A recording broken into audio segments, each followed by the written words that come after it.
আজ মুসলমান সারা বিশ্বে মার খাচ্ছে। আজ ইরান মার খাচ্ছে, আজ ফিলিস্তিনের মুসলমানরা মার খাচ্ছে, আজ ভারতের মুসলমানরা মার খাচ্ছে। এটি কিন্তু সম্পূর্ণ আমাদের গাফলতি, আমাদের নামাজ না আদায় করার কারণেই কিন্তু আজ মার খাচ্ছে আমরা। আজ আমরা নামাজ সহিশুদ্ধভাবে না পড়ার কারণেই কিন্তু আমরা মার খাচ্ছি। আসসালামু আলাইকুম। কোরআনের মধ্যে একটি আয়াতে আল্লাহ বলেন, ওয়ানজির আশিরাতাকাল আকরামিন, তোমার নিকটবর্তী যারা আছে তাদেরকে তুমি নামাজের জন্য বলো, জাহান্নামের ভয় তাদের অন্তরের মধ্যে সৃষ্টি করে দাও। আর এই নামাজ পড়তে হবে জামাতের সাথে।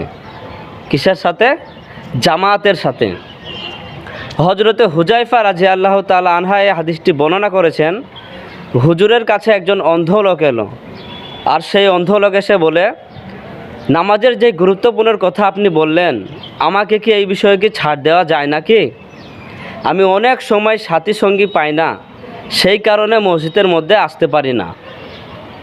বিশ্বনবী বলে, হ্যাঁ তোমাকে ছাড় দেওয়া গেল।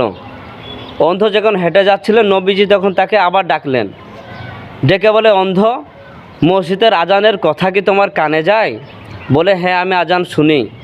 বলে, আজানের জবাব দিবা, মসজিদে এসে জামাতে নামাজ আদায় করবা। একজন অন্ধকে ছাড় দেওয়া যায় না আজান সরার পর। ঘরে বসে যদি নামাজ আদায় করেন, নামাজের হক আদায় হবে না। কারণ রাসূল বলেছেন, সল্লু কামা রাআইতু মুসল্লি, নামাজ পড়ো সেইভাবে করে যেভাবে আমাকে পড়তে দেখো, আমাকে পড়তে দেখো। বিশ্বাস করেন ভাইরা, নামাজ যদি সহি না হয়, নামাজ যদি ঠিকভাবে যদি না হয়, ইসলামকে কখনোই বিজয় করা যাবে না যতক্ষণ না নামাজ সহি না হবে।